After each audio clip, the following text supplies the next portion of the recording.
code blue immediately, and it happened in 45 days. So I went from a sinus infection to heart failure within 45 days, and what had happened was, they went in there and looked to see if there's any blockage, and there wasn't any blockage.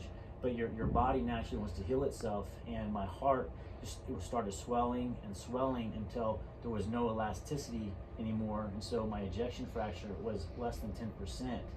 And so they immediately had to keep me there at the hospital, and my only chance of survival was to get an LVAD. What they did, they had to go in and cut the apex of your heart off and sew this heart pump in my heart. And then I had a wire hanging out of me with batteries that would run it. When they did that, it was able to keep me alive from the blood flow. So I didn't have a heartbeat, I didn't have a heart pump. It was just a blood flow that kept me alive. I lived on that HeartMate 3, the 3 years while I was waiting for a heart. During that time, it had ripped the HeartMate out of my heart and lost like 3 liters of blood in my pleural sac. Your body only has 7 liters of blood in your body. It wasn't bleeding out, so I didn't know it, but I was just feeling really, really bad, and I was pushing my lung up. I went to the hospital. When I went there, they're like, oh my God. They're like, immediate surgery. So they had to open me up again. Dr. Abick was able to sew it back on and save me again. But during that time, I'd gotten an infection. It ultimately led me to being in ICU, waiting for a heart, not knowing whether or not I was going to make it or not. How long were you waiting for that heart? 3 years. And in this 3 years, you had that, I'm sure, what was it called again? It's called an LVAD, left ventricle assisted device. It pumps their blood for you in your body. In that 3 years, what were your thoughts? Did you think about death? I constantly thought about death, and I thought about the heart transplant, the whole process of it, and the donor.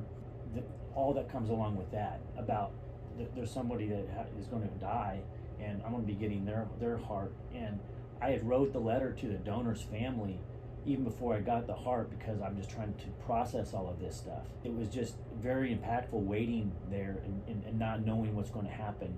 At the same time, I've got my 3 kids that, I used to, tuck in bed and say prayers before bed, and it turned to where they were coming in at night, and then they basically tuck me in like, Dad, you need anything? You good? You need water? Did you take your medicine? You really think about life.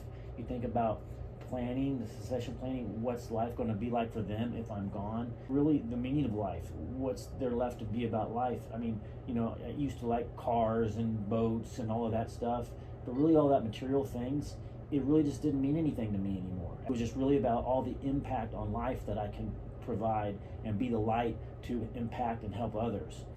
Walk us through that process though. What was that mental process, like that thought process of life is more than just this material thing, especially when you are facing life or death? We live in a society of just scrolling through screens, watching everything, and it's almost a fake reality. And there's a lot of people in this world that are suffering mentally or feeling less than. When I was going through that, I was really thinking about, obviously the mental health of myself, the mental health of a lot of other people that are suffering. I have this family here at Shamrock Roofing. They've all experienced this with me. And so through all of these surgeries, they have been with me through this process. And so it's given impact on their life too. Before this, it would always help with donating roofs for heroes and cars for heroes, helping those less fortunate. I used to always be the giver and the one to give away. And to be able to accept a heart was something that I really had to work on. It's okay to receive. You always have to be giving. Why do you think it was so hard to receive that heart? Because somebody lost their life. The first thing I did was, when they told me I got the heart, I started praying for the donor's family, because I just think of my kids or something like that. But I'm sure it's been such a blessing. But it was a blessing. It's been able to save me, to be able to add years to my life, to be able to watch my daughter graduate and walk across the stage, and be able to be with my other kids and watch them grow, and be able to continue to grow Shamrock and impact so many other people's lives. At this point, we have 225 people, plus their families that we support. I mean, so it's a big impact, you know, and a donor saves 8 people's lives. And so if one donor can save 8 people's lives, and that person who saved can impact that many people, then that's why donation is so important. What would you say to people who are hesitant about getting on a donor list? After your passing, it's not going anywhere. It's like throwing it in the trash, and that's a gift. Even if you just imagine, throwing $1 million away, it's worth way more than $1 million to be able to have the gift of life, to be able to save 8 other people, and those 8 other people's impact on those other people's lives, their children, their family. It's to let their light shine in this world and let them grow and be able to pay forward and grow forward. That's what it's all about. A little bit about after you received the transplant, what happened after that? When I woke up, it sounded like drums going off in my ears, because I had this blood flow from this heart, and I'd forgotten. You don't realize your heartbeat's going, right? And so once I got the heartbeat, it sounded like drums, and I'm like, these drums. I'm awake. I made it, and it was amazing. I was in major pain, but mentally I was elated. I was so happy. I'm like, okay. I wanted to see my kids, and it was, and then the doctors when they get you, they're taking care of you. It was during COVID, and the ICU rooms was full, and there was so much just mayhem and carnage, and the doctors and nurses were just beat up, and they were defeated. And usually what happens is you have to stay there for a long time. When I got that new heart in me, I had that infection, and my white blood cells started dropping immediately, and it was a miracle. It was a God thing. They moved me up to the next floor, and I was able to get out of there in 1 week. And the doctors that were there, who've been with me through this 3 years and everything, it was just like a shot in the arm, something that they needed to see something positive in this dark time. Maybe I shouldn't have got out there so early, but I did, and I needed it, and I was able to get home and rest from there. But that in and of itself was very impactful. I see you getting so emotional because you're alive. Yes, it's a blessing to be able to be here, to be able to give back, and be able to continue to give back, like what we're doing with the American Heart Association and the Centennial, and to be able to be the chair of the Centennial Heart Ball, which is so amazing. I mean, you only turn 100 once, to get research and share more research to help others with heart disease and stroke. More people die from heart disease than all cancers combined. Being able to be involved with that and impact the world and humanity so that we can have a healthier community, that's what means the most to me. So that when I do go, I know that I left it all out in the field. I let my light shine, and that's what it's all about for me. Let's talk a little bit about the Centennial. This is a big year for the American Heart Association, and as you were just saying, to be, chair. Could you even have imagined? No, I could never imagine. And so special. I mean, the 100 years. I mean, you think of the 100 years, and you think, okay, what was 100 years ago? And then how did the American Heart Association survive all of that? Ups and downs, and to be able to be here for the 100th year, and be able to see the research that it's impacted, all of the new development and the medication, and then to be able to lead it into the next 100 years, to see what's going to be happening the next 100 years from now. That's what's exciting to me. Help longevity in life and build healthy communities. That's really what it's all about to me. What was the first thing you said to your kids when you woke up? I love you. Just told them I love them. I tried to hug them, but I really couldn't move my arms that well. I'm so grateful for the doctors and the surgeons that I still have relationships with them today. You said something that was so interesting, that you kind of found this purpose of life. Would you share that? What would you say to people if they're kind of struggling to find that purpose, and they haven't gone through something as traumatic as this, but if they're just struggling? there's a lot of people struggling, and what I say is there's a greater good. There's something more. There's light at the end of the tunnel. The smallest gift that you can give. Yeah, I mean, even if it's helping your neighbor, holding the door for, somebody walking at the grocery store.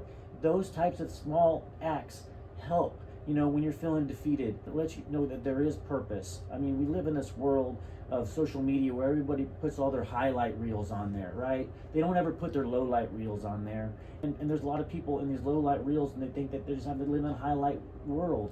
Well, that's not the case. Going through that it's all about the greater good and giving back to others and the community as a whole.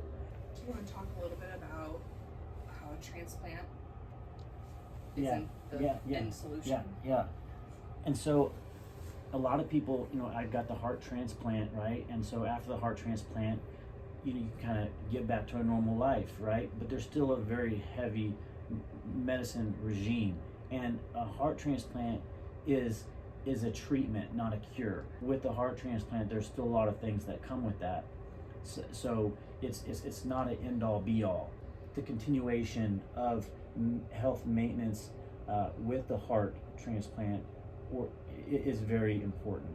It's been 3 years since I've had a heart transplant now, and the news that I just got recently is not so good. I have to still change up medicine and go to the doctors to see what's going on some more. So there's more to it. It's ongoing, and so it's not an end-all be-all. You've heard this, that it's not really good news. What does that mean? Does that mean that you will need another transplant, or what does that mean? Very likely. What happens is you can get, your heart can reject, your body will naturally want to reject any foreign objects in your body. And so if you have a strong immune system, your body will naturally attack the heart itself. And that's why you have to take 40 pills a day to immune suppress yourself so it doesn't attack the heart. With me, what I have is, it's called CAV, and it's where the arteries thicken. And so they're changing my medicine up, but it could mean a second heart transplant. You're hopeful, though. I'm hopeful. I'm grateful. There's a bigger purpose. I don't feel that I've gone through all of these experiences for this to be the finality of it all. Right? There is a greater good. There is hope, and I know that when I'm on the other side of that, it's only going to be better, and I'm going to have even more of a story to share. How do you remain so positive? My faith has been is what it is, and I know when I was going into surgery, I just had this feeling of calmness. I was in prayer, this feeling of calmness, like a warm fog, a blanket of God just saying, "I got you, Garen." And I knew right then whether I made it through and I woke up, I was going to be good, or if I didn't, I was going to be good. It was with my faith that kept me so positive through all this. Mm-hmm. And your faith is still a big part right now. Yes, absolutely. What would you say to people who may not have that faith? To me, the faith doesn't have to be a religion. It could be a spiritual, it could be cosmic, right? But there is an energy in this world, right? We know magnets work and positive and negative ions work. And we know there's an energy, and we feel this energy in this conversation right now. You get goosebumps when you're just talking about it. The energy is real, and so that is the energy that I'm talking about. When you feel it, and you just feel a calmness and a peace within all of those things, and so there's that is science. Yeah. It even, I guess one would say it even surpasses science, right? It surpasses science. Mm-hmm. Yes. Mm-hmm. Yes. Wow. When do you go back to, I guess, check? Yeah. It would be like a check on your transplant. So currently, I go back. Now it used to be annually, right? And then now I'm going back more often because the news wasn't so good, and so now they're keeping a closer eye on me, doing more echoes, changing my medicine, I'm going back weekly for labs, checkups, and measuring the medicine levels in my labs to check on the rejection and to see how everything is working. Are they telling you to exercise at all? What are they saying?